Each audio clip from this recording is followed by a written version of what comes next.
Alright, I'm back again. Just pressed pause and I started a new recording. So part two, I'm gonna I got a little list of questions just to, get me asking questions and talking. Why I started Cobra Kai?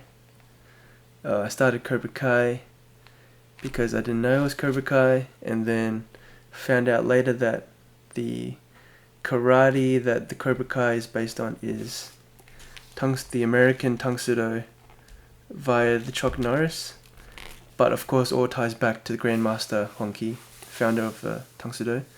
Tang Sudo, they say it translates as Tang Emperor, or like Tang Dynasty hand, and then Wei.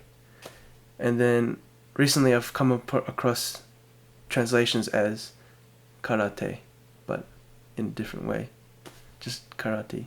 And the cool thing about the Korean karate is, well, it's influenced by multiple sources. So first it has the Japanese karate influence via Japan, via Shotokan, and then it has the like in the deep long stances, the military focus, the Pingnan kata, the Nahan, what else, like Nahanji or whatever, and then it has the influence of the Chinese Tai Chi.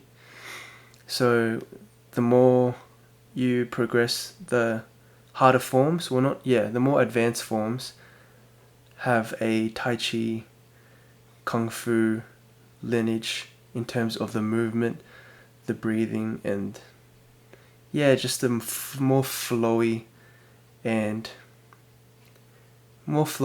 sort of natural flow of things, of moving and breathing, rather than a rigid and just rigid and rigid and just static way of moving. That makes sense. And then it's got the traditional Taekyon Korean lineage and influence, which is probably my favorite part with doing the Korean Hyung, particularly the Chilsan, the Yukro Hyung, which are a form of battle tactics, and then doing the animal forms are really enjoyable as well. And I got to keep training, keep working on it, and improve. And like the kata I've learned 10, 12 years ago, I still practice as much as I can, because you find it's all repetition. If you keep doing repetition, you find that you gain something out of it, and you can give back as well. In terms of, you really get the benefits not by doing it once or twice, but doing it 5, 10 times, 100 times, 1,000 times, 10,000 times. And so you got to practice. And each time you want to do better, so it's like you get addicted as well. So playing basketball, or whatever you do, golf, playing video games, you want to be slightly better each time you do it. And if you have that mindset that you want to be better and improve on each technique, each stroke, each shot, each strike, if you want to be a slightly, minuscule, but still better than you were before, then you actually, over time, build up that improvement. And then, over time and repetition, then you can see a difference. And that's probably out of reach for some people. I don't know. But that's just how it is, I think. You have to do repetition. You have to practice each day. You have to go at it. You have to enjoy the process. You have to fall into a rhythm where you just keep pushing yourself on a daily, weekly, monthly basis, and just don't stop. Because, that's the thing, why you shouldn't start karate is, if you're not willing to... I got hit by Sean the other day. I'm going to get you back, mate. If you're not seriously committing 2-3 years. This is what I was told by an older, I guess, brother, like not brother, but like older dude. He was like, if you're doing any martial art, he's only a year older than me, but he was like, if you're doing any martial art, if you're not doing it for 2-3 years or more, don't bother, because you're wasting your time. And I was like, okay, 2-3 years, wasting my time. Okay, I've done it more than 2-3 years. What have I learnt? What haven't I learnt? Okay, what have people done when they've only stuck at it for a couple of months or a year or 2 years?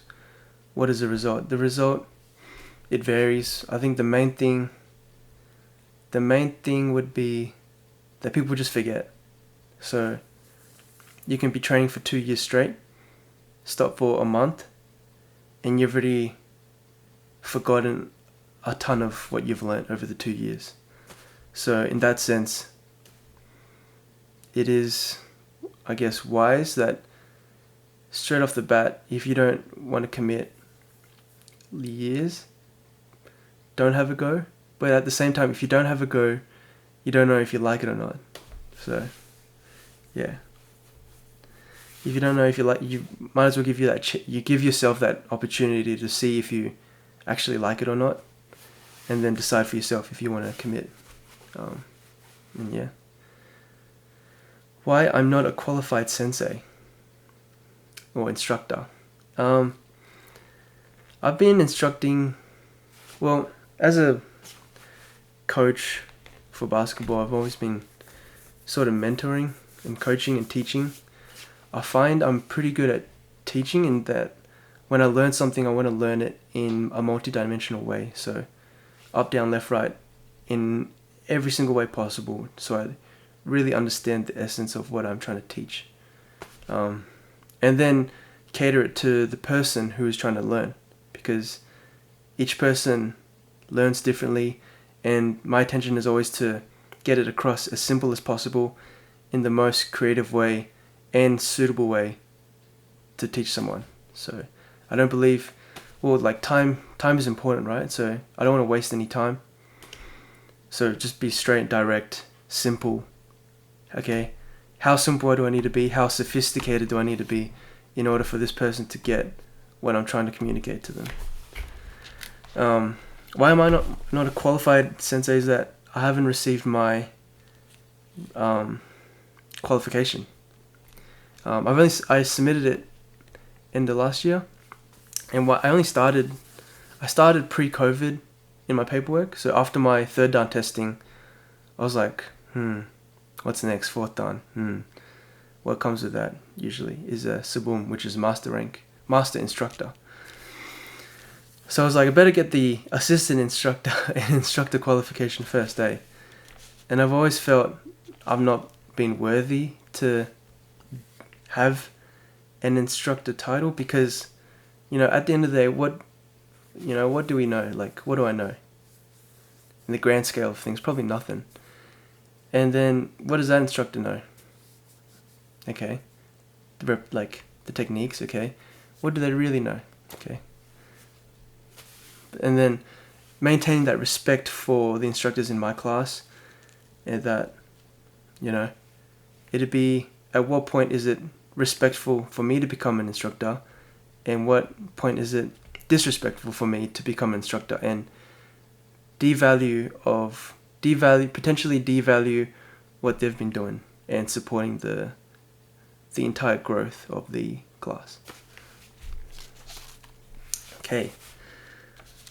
One last question is why I like Sensei Kreese from Cobra Kai. Now, Sensei Kreese, he's portrayed as the bad dude, right? But I've always sort of admired him as an instructor. Particularly the discipline, the passion he has for his students, because at the end of the day, you see the movie from different perspectives, right? And whatever your hero is in, sort of thing, you're biased towards them. I enjoy the series, the original Karate Kid series just by sort of inspecting and trying to uncover the relation between the instructor and the student rather than the drama. I'm not really a big fan of that. More in terms of what it means to be, an instructor and what their role should be. Because how personal, how professional, to what extent, and how the delivery method, just, yeah, stuff like that. Why I like Sensei Kreese is that it's that old school discipline and repetition. So it's like that no bullshit, get down to work, push hard at it, try to crack people mentally. And so that you're mentally become more calloused and tough because people nowadays, they break real easily. I mean, I was talking to someone, like, our food is soft, we're pretty soft, like, people break down in a couple of months, everything you buy breaks down in a couple of months, people, just things break. And that old school way of teaching, it reminds me of sort of my grandparents' parents to a certain extent, in that they were from a realism war sort of culture, in that they didn't take any bullshit, that they just worked for their survival and fought and fight on a day-to-day basis, on a moment-to-moment basis. And that spirit has value. It has an essence of martial arts. It has that fighting and raw feeling and power to it.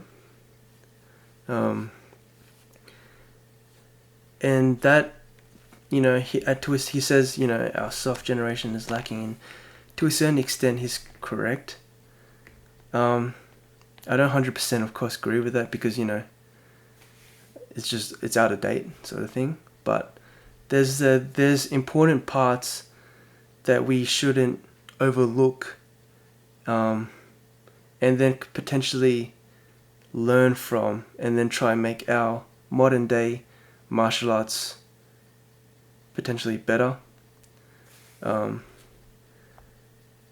Yeah, so Sensei Kreese, in the TV series, spoilers, but like his students do respect him. He always has the most students. He is always ready to strike. It's sort of a life and death situation where we're gonna fight. You better be ready. And that sort of attitude is, you can learn from it for sure. Me especially, like, I would say we're kind of soft.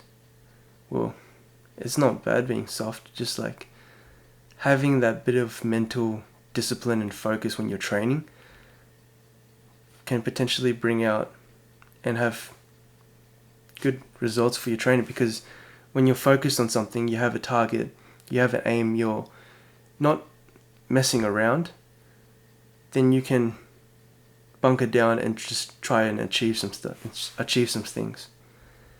And yeah, cool. I think I've answered most of them. Yeah, I hope you enjoyed this video. See if I probably won't edit too much of it, just because it's more natural that way, and I'm kind of lazy. So yeah, you'll get what you get. Cool. Alright, have a good night, guys, and I'll catch you later.